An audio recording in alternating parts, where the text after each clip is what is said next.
سید عالم صلی اللہ علیہ وسلم کے وصال ظاہری کے ایام قریب آئے تو حضور نے سرخ پٹی باندھی، تیز بخار ہے نبی کریم کو، دو صحابہ سہارا دے کے مسجد میں لائے، نبی پاک علیہ السلام کو بظاہر سہارا دے کے لایا گیا۔ کریم رسول نے لوگوں کو جمع کیا، حضور آج کیا ہونے والا ہے، آج کیا کہا جائے گا، آج کس لیے میٹنگ بلائی ہے؟ نبی کریم کے کل صحابہ جب مسجد میں جمع ہوئے تو کھچا کھچ مسجد بھری ہے۔ وصال ظاہری سے چند یوم پہلے کی بات، نبی پاک نے فرمایا آج تمہیں کوئی جہاد کی ترغیب نہیں دینی، آج کوئی نیا پیغام نہیں دینا، آج تمہیں بتانا ہے کہ رب نے اپنے بندے کو اختیار دیا ہے، چاہے تو دنیا میں رہے، چاہے تو اس کی بارگاہ میں حاضر ہو جائے۔ اس عبد نے بارگاہ ربوبیت کی طرف لوٹنے کا ارادہ کر لیا ہے۔ حضرت صدیق اکبر رونے لگے تو صحابہ نے کہا تمہیں کیا ہوا؟ کہنے لگے سمجھ نہیں رہے، کسی کی بات نہیں کر رہے، نبی پاک تو اپنی بات فرما رہے ہیں، اس نے جانے کا ارادہ کر لیا۔ سنیے میرے بھائی، محبوب پاک نے فرمایا بھائی کسی شخص کو میری طرف سے کوئی تکلیف پہنچی ہو تو بدلہ لے سکتا ہے، بدلہ لے سکتا ہے، کسی کو تکلیف پہنچی ہو۔ صحابہ پھوٹ کے رونے لگے، محبوبہ کرم ہی کرم ہوا ہے، رحمت ہی رحمت آئی، آپ کے بارے میں گمان کرنے والا بھی دائرہ ایمان سے نکل جائے۔ حضور آپ کیا فرما رہے ہیں؟ فرمایا نہیں بھائی اٹھو۔ پیچھے سے جناب عکاشہ بن محصن اٹھے، ہاتھ کانپتے ہیں، آگے بڑھے، کہنے لگے یا رسول اللہ، ایک جنگ کے موقع پر آپ نے درہ مارا تھا، ننگی پیٹھ پر صفیں سیدھی کراتے، بات دل میں رہ گئی ہے، میں نے بدلہ لینا ہے۔ نبی کریم نے فرمایا بلال دوڑ کے جاؤ، فاطمہ کے گھر درہ پڑا ہے، درہ لاؤ۔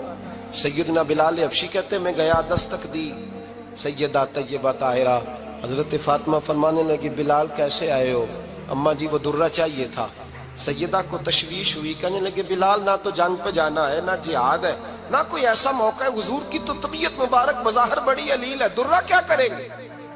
حضرت بلال عرض کرنے لگے اماں جی ایک صحابی بدلہ لینے لگے ہیں، صاحب طبقات نے جملے لکھے ہیں، کہتے ہیں بی بی صاحبہ نے درہ بھی دیا اور امام حسن حسین کو بھی باہر نکالا۔ فرمانے لگی عکاشہ سے کہنا 100 درے مارے، ان دو شہزادوں کے جسم پر نبی پاک کے قریب نہ جائے، میں نے 2 بچے پیدا ہی اپنے محبوب پر قربان کرنے کے لیے کیے، ان کو لے جائے۔ حضرت بلال کہتے میں 2 شہزادے لے کے آیا، اور جب دروازے میں میں لے کے پہنچا تو نبی پاک نے دیکھا تو آنکھوں میں آنسو آ گئے، فرمایا ان کو بٹھا دو، مجھے پتا ہے فاطمہ نے کیا کہہ کے بھیجا ہے۔ حضرت سیدنا بلال فرماتے ہیں درہ میں نے جناب عکاشہ کو دیا، حضرت عکاشہ درہ لے کے آگے جو بڑھے تو حضرت ابوبکر صدیق نے ان کے پیروں پہ ہاتھ رکھا، فرمایا عکاشہ میری طرف آ یار، مجھے مار درے، نبی پاک کے قریب نہ جا۔ مصطفیٰ کریم نے فرمایا ابوبکر تو ہٹ جا، اسے آنے دے۔ فرماتے ہیں میں چند قدم آگے گیا تو مولا علی شیر خدا نے میرے پیر پہ ہاتھ رکھا، کہنے لگے عکاشہ سوچ تو صحیح تو کیا کر رہا ہے؟ حضور نے فرمایا علی ہٹ جاؤ، میرا اور ان کا معاملہ ہے۔ جناب عکاشہ آگے بڑھ رہے، نبی کریم نے فرمایا میں اپنی امت کو درس دینا چاہتا ہوں، خبردار خبردار زندگی میں تمہارے ہاتھ سے زبان سے کسی کو تکلیف نہ پہنچنے پائے، خبردار یاد رکھنا وہ معاشرے بگڑ جاتے ہیں، وہ معاشرے تباہ کر دیے جاتے ہیں جہاں ظلم ہوتا ہے، جہاں زیادتی ہوتی ہے، جہاں لوگوں کو ستایا جاتا ہے۔ محبوب کریم کے قریب آئے حضرت عکاشہ کا، حضور میری پیٹھ ننگی تھی، آپ بھی ذرا کپڑا ہٹائیے۔ نبی کریم نے پیٹھ سے کپڑا ہٹایا، جناب عکاشہ نے درہ جو اٹھایا تو صحابہ کی چیخیں نکلی، حضرت عکاشہ نے درہ دور پھینکا، حضور کے بطن اطہر سے لپٹ گئے، چومنے لگے، کہنے لگے حضور وہ تو صفیں سیدھی کراتے لگ گیا تھا، آپ نے کہاں مارا تھا؟ یا رسول اللہ میں تو بہانہ بنا رہا تھا کہ جاتی دفعہ مجھے وجود چومنے کا موقع نصیب ہو جائے، مجھے یہ موقع نصیب ہو جائے۔ میرے حبیب نے فرمایا جس نے جنتی دیکھنا ہو میرے عکاشہ کی زیارت کر لے۔ بھائی ظلم کا دروازہ کھلا ہوا ہے اور لوگ بھول جاتے ہیں زیادتی کرتے ہوئے، وہ بہو سے ہی کیوں نہ کریں، وہ اپنے گھر کے بھول جاتے ہیں کہ شاید پوچھنے والا کوئی نہیں، شاید میزان نہیں لگے گا۔ ایران کے بادشاہ نے اپنے بیٹے کو پڑھانے کے لیے ایک استاد صاحب کا بندوبست کیا۔ استاد صاحب کو کہا کہ میرے بچے کو دین پڑھائیے، میں چاہتا ہوں کل اس نے انعام حکومت کو سنبھالنا ہے تو یہ دین سے آگاہ ہو جائے، اس کو کچھ سکھائیے پڑھائیے۔ بہت نیک بزرگ بڑے درویش عالم پڑھانے لگے، اسباق مکمل ہو گئے، دین کے اسباق قرآن مجید پڑھایا، احادیث طیبہ کا درس دیا، اصول فقہ سے روشناس کرایا، جب بچے نے مکمل تعلیم حاصل کر لی اور آمین ہو گئی، دستار ہو گئی، فارغ ہو گئے، تو پھر ایک دن استاد صاحب نے کہا بیٹے کل تم نے ضرور آنا ہے، کچھ بات کرنی ہے۔ شہزادہ گیا ملنے استاد صاحب سے، استاد صاحب نے کنڈی لگا لی، ہاتھ میں درہ پکڑ لیا، مار مار کے پورے وجود کو زخمی کر دیا، کوئی غلطی نہیں، کوئی بات نہیں، مارا۔ اب بچہ آیا آ کے بادشاہ سلامت سے کہا کہ ابا جی سمجھ نہیں آئی، بڑا مارا ہے استاد۔ تو سیانے تھے نا بادشاہ، یہاں تو قاری صاحب روز کٹہرے میں کھڑے ہوتے ہیں، مولوی صاحب آپ نے میرے بچے کو کیوں مارا ہے؟ آپ 8,000 کے مولوی ہیں، میرا کئی کروڑ کا بچہ ہے، سویرے بدل لیں گے، خبردار آپ نے بچے کو ہاتھ لگایا، اپنی حیثیت میں رہے معاذ اللہ۔ جو قومیں استادوں کو کٹہروں میں کھڑا کرتی ہیں وہ ترقی نہیں کر پاتی، جو استادوں کو کٹہروں میں روز کھڑا کرتے ہیں۔ کہا ابا جی بڑا مارا ہے، تو والد بڑے سمجھدار تھے، کہنے لگے بیٹا استاد باپ ہوتا ہے، وہ زیادتی نہیں کرتا، کوئی بات ہوگی میں تیرے استاد کو کٹہرے میں نہیں بلاؤں گا۔ اماں سے بات کی، اماں کہنے لگی بیٹا میں تیرے باپ سے کیسے بات کروں، ڈر آتا۔ وقت گزر گیا، 22 سال بیت گئے، 22 سال گزر گئے، بادشاہ کا انتقال ہوا، شہزادہ تخت پہ بیٹھا، پہلا حکم یہ دیا کہ میرے استاد کو بلاؤ، پہلا حکم۔ استاد جی بوڑھے ہو گئے تھے، چھڑی کے اوپر ٹیک لگا کے آئے اور بھویں سفید ہو کے جھک گئی تھیں، یوں آنکھ کھول کے بڑی مشکل سے دیکھا، کہنے لگے شہزادے حکم ہو۔ کم میں شہزادہ نہیں، اب میں بادشاہ بن گیا ہوں۔ استاد جی 22 سال بیت گئے، آپ نے مارا تھا، پر وہ درد چونکہ زیادتی کی تھی، میرا قصور کوئی نہیں تھا، تو نہ میری روح سے درد گیا ہے نہ میرے جسم سے گیا ہے، میں بے اختیار تھا، پوچھ نہیں سکتا تھا، آج با اختیار ہوا ہوں۔ سب سے پہلے پہلا حکم آپ کو دیا، بلایا ہے، بتائے کیوں مارا تھا، کیوں مجھے مارا تھا، میری زیادتی بتائے۔ تو استاد، بوڑھے استاد کی آنکھیں آنسوؤں سے بھر گئیں، کہنے لگے بیٹے بس آج کے دن کے لیے مارا تھا، یہ جو دن آ گیا نا میری زندگی میں اس لیے مارا تھا، یہ میں چاہتا تھا میری زندگی میں وقت ہے، آج کے بس میری مراد پوری ہو گئی۔ کہا صاحب کس لیے، مجھے بھی سمجھائے۔ آپ فرمانے لگے کتنی دیر ہو گئی تجھے مار کھائے ہوئے، کتنا زمانہ بیت گیا؟ کہنے لگا 22 سال۔ فرمایا زخم بھولے تو نہیں، درد ختم تو نہیں ہوئی، تمہیں بات 1 منٹ کے لیے بھی تمہارے حافظے سے محو تو نہیں ہوئی؟ کہا استاد جی روز رات کو یاد آتی، روز خیال آتا تھا۔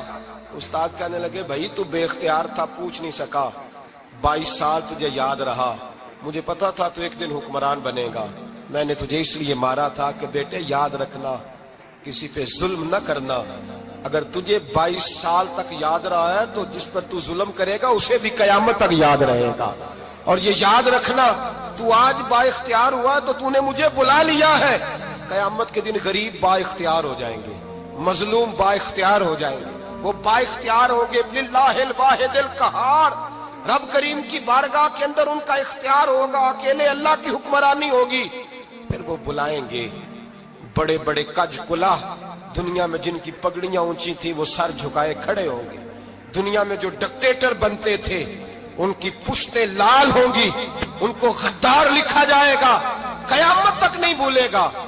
ظلم کرنا تو سوچ سمجھ کے کرنا، اتنا کرنا جتنا تم سہ سکتے ہو، اتنی زیادتی کرنا جتنی قیامت میں تم برداشت کر سکتے ہو۔ میرے نبی کریم صلی اللہ علیہ وسلم نے فرمایا ظلم سے بچو، یہ قیامت کے اندھیروں میں سے ایک اندھیرا ہوگا، زندگی میں زیادتی نہ کریں، اگر تھوڑی دیر کے لیے کوئی چیز برداشت کر جائیں گے تو وہ فائدہ دے جائے گی، کچھ دیر کے لیے اگر سہ جائیں گے تو نفع مل جائے گا، سہنے کی کوشش کریں لیکن زیادتی نہ کریں، نظر کو، سوچ کو، ذہن کو پاک رکھیں، اور میرے بھائی زندگی پوری ظلم سے بچیں، زیادتی سے بچیں۔ امیر المومنین حضرت جناب سیدنا عمر فاروق رضی اللہ تعالیٰ عنہ رات گھر میں تھے تو رونے لگے، بڑی دیر تک روتے رہے، والدہ اٹھی تو صاحبزادے سے کہنے لگی پتہ کرو تمہارے باپ کو کیا مسئلہ ہے۔ شہزادے آئے، کہنے لگے امیر المومنین والد گرامی کیا ہوا؟ تو حضرت عمر فاروق کہنے لگے بیٹا اپنی اماں کو بلاؤ۔ والدہ آ گئی، کیا بات ہے، کچھ طبیعت خراب ہے تو حکیم کا بندوبست کیا جائے۔ تو حضرت عمر کہنے لگے کچھ بھی نہیں، آج مسجد سے نکلا ہوں تو نبی پاک کے صحابہ میری تعریفیں کر رہے تھے۔ یہ حضرت فاروق اعظم کے وصال کے قریب کے دن ہے، تعریفیں تو حضرت یہ رونے کی بات ہے کہ خوش ہونے کی؟ آپ فرمانے لگے نہیں، سوچتا ہوں باہر تو میں اچھا رہا ہوں، پتہ نہیں گھر میں ہی کوئی زیادتی نہ ہو گئی ہو، پتہ نہیں تمہارے ساتھ بھی میرے معاملات ٹھیک تھے کہ نہیں۔ صحابہ تو تعریف کرتے ہیں، رو رہا ہوں تمہاری وجہ سے نہ الجھ جاؤں، بیوی ہی نہ کہے میرا حق ہی ادا نہیں کیا۔ یہ لفظ کہتے کہتے پہاڑ ہے یہ شخص، کیسر و کسرا کانپتے ہیں۔ حضرت عمر رو پڑے، بی بی سے کہنے لگے مجھے اللہ کی رضا کے لیے معاف نہیں کر دیتی؟ میرے اوپر بوجھ تھا امت کا، میں ساری رات مدینے کی گلیوں میں پھرتا تھا، دن سارا مسجد میں گزرتا تھا، میں تجھے وقت نہیں دے پایا، معاف نہیں کر دیتی؟ تو زوجہ کہنے لگی نہیں عمر، میں نے بھی زندگی میں اپنا کوئی سکھ چین نہیں دیکھا، کوئی چاؤ پورا نہیں کیا، میں کیسے معاف کر دوں، میں نہیں معاف کرتی۔ حضرت عمر زمین پہ بیٹھ گئے، رونے لگے، کہنے لگے چل معاف کر دے۔ کہنے لگی ایک وعدہ کرو، قیامت کے دن رب کریم کی بارگاہ میں میری سفارش کرو گے؟ اللہ کی بارگاہ میں عرض کرو گے کہ اللہ اچھی تھی، مجھے کپڑے دھو کے دیتی تھی، روٹی پکا کے دیتی تھی، میری عزت کی محافظ تھی؟ جناب عمر کہنے لگے تیرے ساتھ وعدہ ہے، رب اپنے فضل سے عمر کو جنت دے گا تو عمر تجھے جنت میں ساتھ لے کر کے جائے گا، تیرے ساتھ وعدہ ہے۔ میرے بھائی جن کے دلوں میں احساس تھا کہ ہم سے کوئی زیادتی نہ ہو جائے کسی جگہ، وہ تو یہاں تک معاملہ کرتے تھے، یہاں تک ان کا خیال رہتا تھا۔ عزیزو، ایک تو نظر میں حیا پیدا کریں، والدین کی بہت بڑی ذمہ داری ہے۔ لاکھوں بچے مرضی کی شادیاں کر رہے ہیں، ہزاروں گھر اجڑ رہے ہیں، یہ وہ والا زہر ہے جو ہر گھر میں تیزی سے پھیلتا چلا جا رہا ہے۔ پہلے ہم کہتے تھے کہ بچہ باہر نہ نکلے، اب کہتے ہیں اللہ کہیں موبائل لے کے تنہا نہ بیٹھ جائے، کہیں تنہا نہ بیٹھ جائے، کیا بنے گا اس کا اگر یہ گندگی اور یہ ایسا نشہ ہے جو اجاڑ کے رکھ دے۔ بخاری شریف میں حدیث ہے، قاضی ایاز مالکی رحمۃ اللہ علیہ نے بڑی تفصیل سے لکھی ہے، راوی حضرت انس بن مالک ہیں۔ ایک بندہ بڑی دور سے آیا نبی پاک صلی اللہ علیہ وسلم کی زیارت کے لیے، بڑی دور سے۔ عرب کے جو سردار ہوتے تھے ان کے بڑے ناز نخرے ہوتے تھے، وہ خیر آج بھی ہیں، پروٹوکول کا ماحول آج بھی، یعنی وزیر صاحب کے آگے دو چار گاڑیاں نہ ہوں تو ان کو مزہ ہی نہیں آتا، پولیس والے آگے پیچھے بھاگیں تو، حالانکہ ان کو نہیں پتا کہ جو پولیس والے آگے پیچھے بھاگ رہے ہیں نا، یہ حکومت بدلی تو گرفتار کرنے بھی انہوں نے ہی آنا ہے، لیکن وہ بڑا مزہ آتا ہے جب لوگ گاڑی کے پیچھے بھاگتے ہیں۔ کیا بات ہے جناب، بڑی بات۔ اور ہماری طبیعتوں میں پتہ نہیں کون سی، تو نبی پاک صلی اللہ علیہ وسلم کی خدمت میں وہ شخص بڑی دور سے آیا، تو عرب کے بادشاہوں کا مزاج تھا، پروٹوکول بڑا چاہتے تھے، ان کا تو یہ طریقہ تھا کہ حکمرانی کرنی ہے جیسے بھی ہو۔ اگر کسی غلام نے دھوپ میں بندھا رہ گیا، اونٹ اور چھاؤں میں نہیں باندھا تو درے مارتے تھے، اور اگر اس نے کھول کے باندھ دیا تو پھر بھی مارتے تھے، کہتے تھے اتنا سیانا ہو گیا تو انہیں پوچھا ہی نہیں، خود بخود ہی باندھ دیا۔ وہ شخص حضور کی بارگاہ میں آیا، اور بہت سارے لوگوں کے پاس کیونکہ وہ جاتا تھا اپنے سربراہ کا پیغام لے کے، تو وہ کانپ رہا ہے جب حضور کی بارگاہ میں گیا، ڈر رہا ہے۔ اب ذرا بات کو سمجھنا، نبی پاک صلی اللہ علیہ وسلم نے اس سے فرمایا کیوں ڈرتے ہو؟ سادہ آدمی ہے، دیہاتی ہے، بدو ہے۔ اللہ کے رسول نے تھپ کی دی، کیوں ڈرتے ہو؟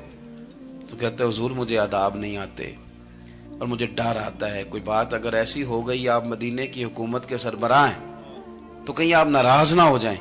حضرت انس بن مالک فرماتے ہیں بات کہاں کی تھی، پہنچ کہاں گئی؟ جب اس نے یہ کہا نا کہ آپ تو حکومت کے سربراہ ہیں، کہیں کوئی غلطی نہ مجھ سے ہو جائے، تو نبی پاک کی آنکھوں میں آنسو آ گئے، حضور رونے لگے، اور نبی پاک صلی اللہ علیہ وسلم فرمانے لگے نہ بھائی، تو کسی حکومت کے سربراہ کے پاس نہیں آیا، نہ تو اس بیٹے کے پاس آیا ہے جس کی ماں گوشت کے خشک ٹکڑے کھا کے بھی گزارا کر لے گی۔ میں تو ایک غریب ماں کا بیٹا ہوں۔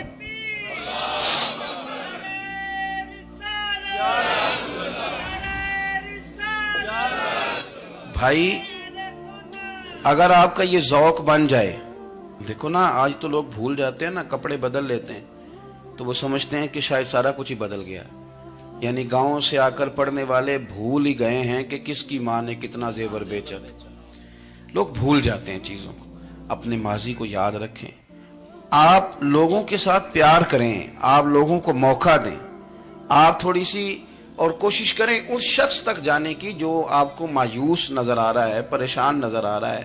یہ ہمیں میلاد والے محبوب صلی اللہ علیہ وسلم نے درس دی۔ ایک اور پہلو، حضور سید عالم صلی اللہ علیہ وسلم نے، ہمارے ہاں نا ابھی بھی برادری کی تقسیم ہے، ابھی بھی اور کچھ میں نے ایسے کمزور لوگ بھی دیکھے. یہ اس طرح کی حرکتیں ہارے ہوئے لوگ کرتے ہیں. ہارے ہوئے لوگ جو اپنے آپ کو سمجھتے ہیں کہ میں کوئی بڑا آدمی ہوں. بڑا آدمی تو اپنے اخلاق سے ہوتا ہے, اپنے کردار سے ہوتا ہے, اپنی سخاوت سے ہوتا ہے, لوگوں سے پیار کرنے سے ہوتا ہے.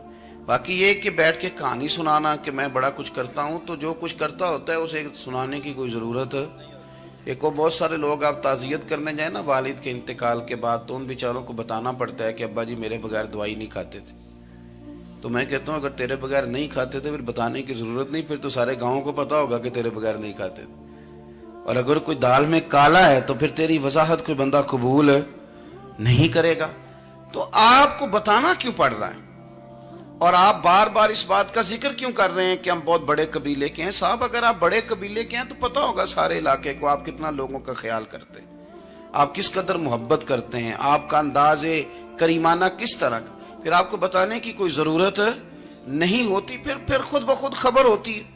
حضرت سیدنا ابو ذر غفاری رضی اللہ تعالیٰ عنہ, قبیلہ بنو غفار ایک بڑی شاخ تھی قبیلوں میں سے.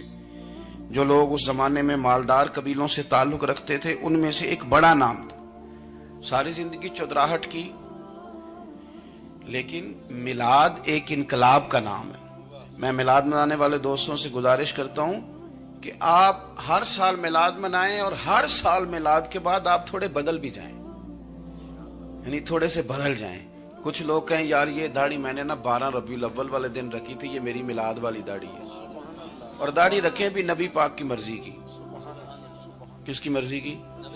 نہ ناراض ہو جائے جی میں ٹور چلا بس. کس مرضی کی جی؟ اپنی مرضی کے نہیں. داڑھی کا وزن کو نہیں ہوتا کہ پوری مٹھی رکھیں گے تو آپ کو کوئی دقت ہوگی, کوئی وزن نہیں. پوری رکھیں, جو حضور کا طریقہ مبارکہ ہے جو ہمیں ملتا ہے اس پر آپ توجہ فرمائیں. تو میں جو بات عرض کرنے جا رہا ہوں وہ میلاد انقلاب ہے. حضور سید عالم صلی اللہ علیہ وسلم کی بارگاہ میں آنے سے پہلے لوگ کچھ اور ہوتے تھے, اور یہاں سے ہو کے جاتے تھے تو پھر ان میں تبدیلی آتی تھی. میں سارا دن کرامتیں سناؤں نا کسی کو اپنے پیر صاحب کی اور اپنے گھر میں بھی کہ میرے حضرت بڑے, میرے استاد بڑے, لیکن بیوی کے ساتھ اگر میں ترش لہجے میں بات کروں گا تو وہ کہے گی اے سکھاندے نے تینوں پیر صاحب. دوست کہیں گے یہ سکھاتے ہیں آپ. تو آپ کی کہانیاں نہیں چلتی, آپ کا کردار چلتا ہے. حضرت ابو ذر غفاری رضی اللہ تعالیٰ عنہ فرماتے ہیں چونکہ میں چودھری تھا, سیدنا بلال حبشی رضی اللہ تعالیٰ عنہ کے پاس میں بیٹھا تھا. کسی بات میں بات آگے بڑھی اور بڑھتے بڑھتے بات شکرنجی تک چلی گئی. رائے کے اختلاف نے باتوں میں تلخی پیدا کر دی, اور جب تھوڑے لفظ اور تیز ہوئے تو میں نے انہیں کہہ دیا چپ کر, تو ابشن کا بیٹا ہے. کس کے بیٹے تھے حضرت بلال؟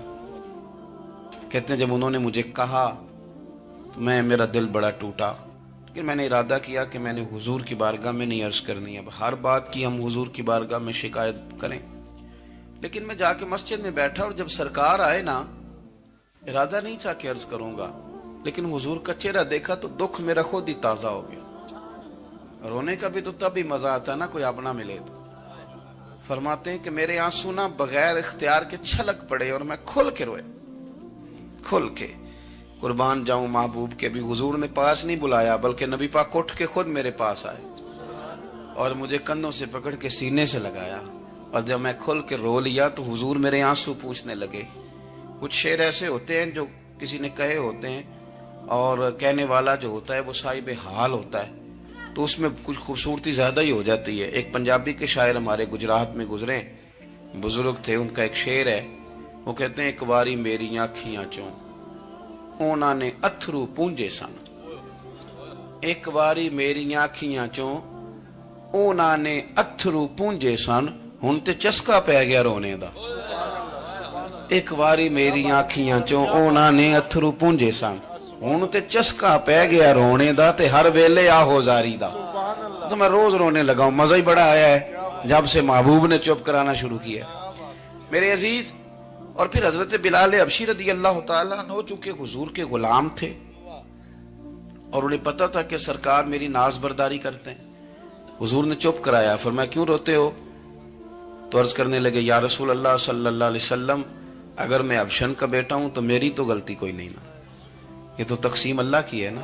الذی خلقک فسواک فعدلک فی ای صورت ما شاء رکبک. جس طرح وہ چاہتا ہے، جس کو چاہتا ہے اس طرح کی اس کی صورت بنا دیتا ہے۔ تو مجھے ابشن کا بیٹا کہا جاتا ہے، میری غلطی کیا ہے؟ حضرت بلال نے بھی نہیں بتایا کس نے کہا، لیکن نبی پاک صلی اللہ علیہ وسلم نے کیا فرمایا؟ امام یوسف صالحی نے لکھا ہے، ذرا غور کرنا بات پر، تسلیاں لوگ اور رنگ میں بھی دیتے ہیں پر یہ تسلی بڑی انوکھی ہے۔ حضور فرمانے لگے، بلال اگر تو ابشن کا بیٹا ہے تو پریشان کیوں ہوتا ہے؟ کالے رنگ والی ماں کا بیٹا ہے تو پریشان کیوں ہوتا ہے اگر تیری والدہ کا رنگ کالا ہے تو؟ عرض کی حضور آپ کیا فرمانا چاہتے ہیں؟ تو سرکار فرمانے لگے، میں دو ماؤں کا بیٹا ہوں، ایک جناب آمنہ جنہوں نے مجھے پیدا کیا، اور ایک حضرت ام ایمن جنہوں نے میری پرورش کی، مجھے بڑا کیا۔ حضور فرمانے لگے، میری ماں آمنہ کا رنگ گورا تھا اور میری ماں ام ایمن کا رنگ کالا ہے۔ تو فرمایا، اگر تجھے کسی نے کالے رنگ والی ماں کا بیٹا کہا تو اسے کہہ دینا مدینے والے محبوب کے بھی تو ایک والدہ کا رنگ کالا ہے، تو کہہ دینا۔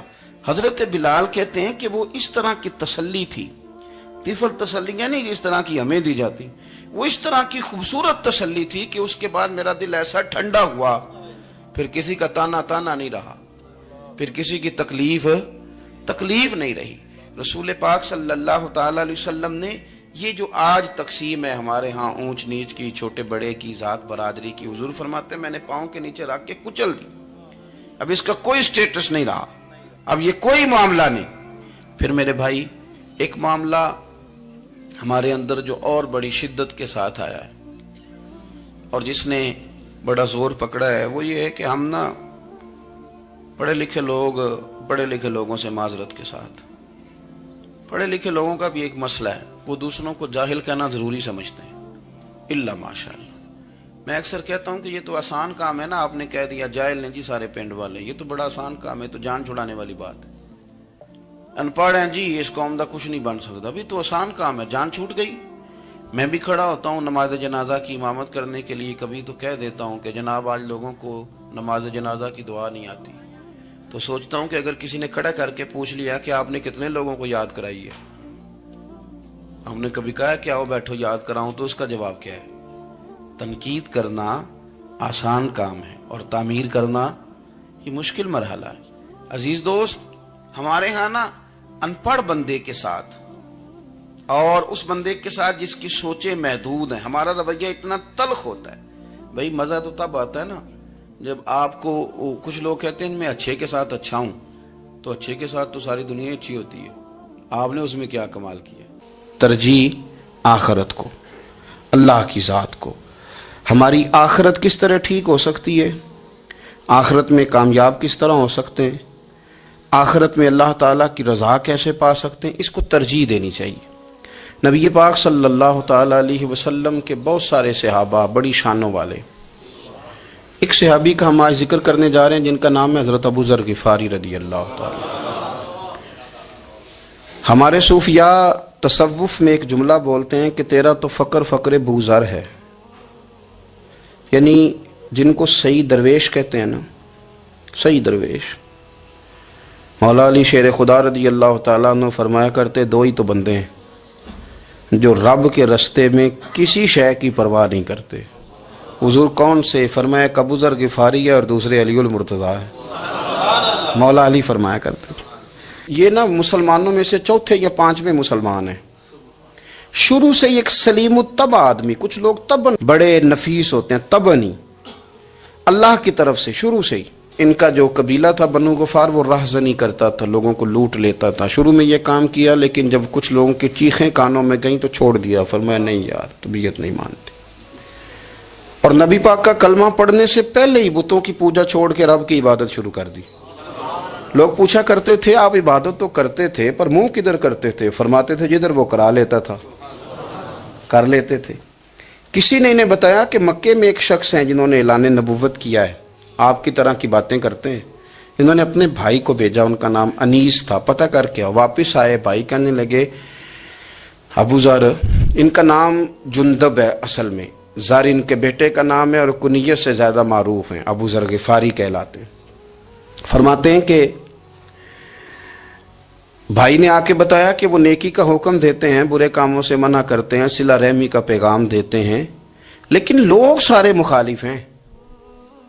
یہ چیز بھی بڑی کاؤنٹ ہوتی ہے اسے نہ کاؤنٹ کیا کریں. لوگوں کی ترجیحات بدلتی ہیں، صبح کچھ، دوپہر کچھ، شام کچھ، اسے نہ کاؤنٹ کریں. انہوں نے اس بات کو کاؤنٹ کر کے بتایا کہ لوگ ان کے جو ہیں نا وہ مخالف ہیں سارے. تو حضرت ابو ذر غفاری کہنے لگے مجھے تسلی نہیں ہوئی، میں خود جا کے پتہ کروں گا. کہتے ہیں مکہ شریف آیا تو کسی ایسے آدمی سے پوچھ بیٹھا، میں تو کچھ اور سمجھا تھا، وہ کچھ اور نکلا. مکے والوں نے بڑا مارا. مکے پہنچ کے پہلی جو چیز ملی وہ مار کھانے کی تھی.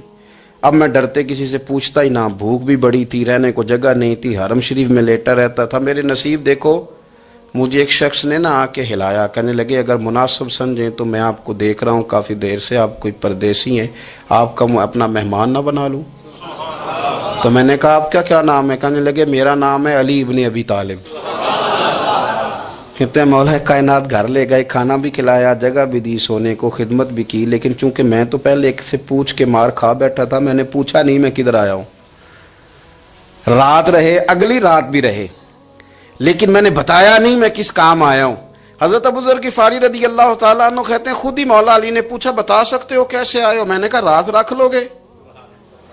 فرمایا بڑا کشادہ سینہ دیا رب نے مجھے.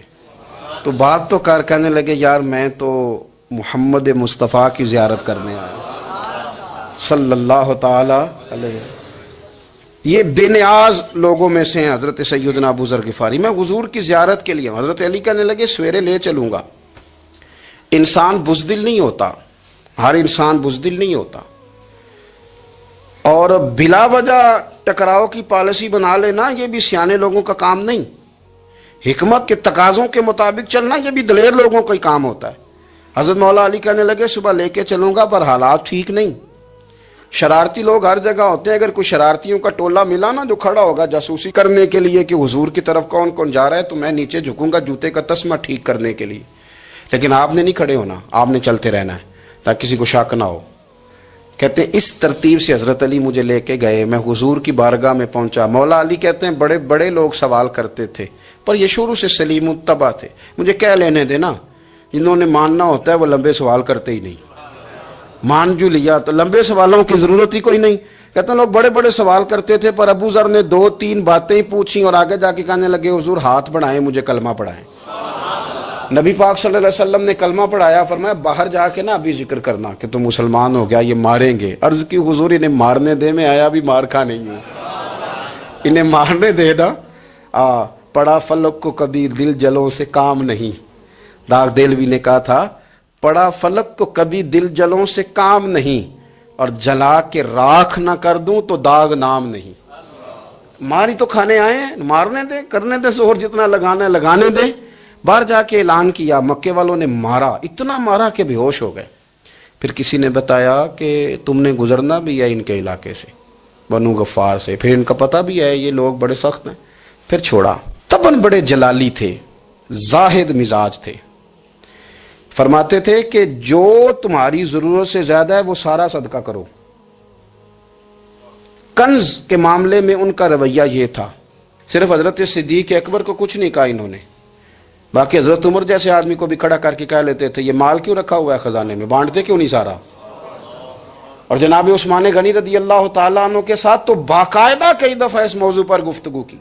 وہ کہتے تھے کہ جب اللہ کہتا ہے قرآن میں کہ مال دولت جمع نہیں کرنی، تو وہ جو لوگ تھے وہ بھی بڑی شانوں والے تھے. وہ کہتے تھے کہ اللہ نے جب زکوٰۃ فرض کی تو مال جمع ہوتا ہے تو زکوٰۃ فرض ہوتی ہے نا.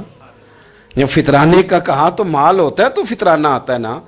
تو آپ جو کہہ رہے ہیں وہ ٹھیک ہے پر آپ اعلیٰ بات کر رہے ہیں تقوی کی، سارا بانٹو. تو حضرت ابو ذر غفاری کہتے تھے چلو ٹھیک ہے تمہاری بھی بات مان لیتا ہوں، پر یہ بتاؤ مدینے والے کا اپنا طریقہ کیا ہے؟ کہ بھئی حضور کا طریقہ تو وہی ہے جو آپ بتا رہے ہیں. تو فرمانے لگے پھر اس رستے نہ چلیں جو رستہ مدینے والے رسول کا ہے. اور حضور سے، نبی پاک سے عشق کرتے بڑا کھل کے. یہ صحابہ صفہ میں سے تھے. کلمے پڑھنے کے بعد چونکہ طبیعت جلالی تھی تو حضور نے بھیج دیا، فرمایا واپس جاؤ اپنے قبیلے میں تبلیغ کرو. واپس گئے، بھائی کو مسلمان کیا، والدہ کو مسلمان کیا، قبیلہ سارا مسلمان کیا، وہیں رہے. ہجرت مدینہ کے بعد آئے تبوک کے موقع کے قریب، اور حضور نے اصحاب صفہ میں رکھ لیا. نوکری کرتے مدینے والے رسول کی، دلیر آدمی تھے، بڑا قبیلہ تھا پر ڈیوٹی کرتے.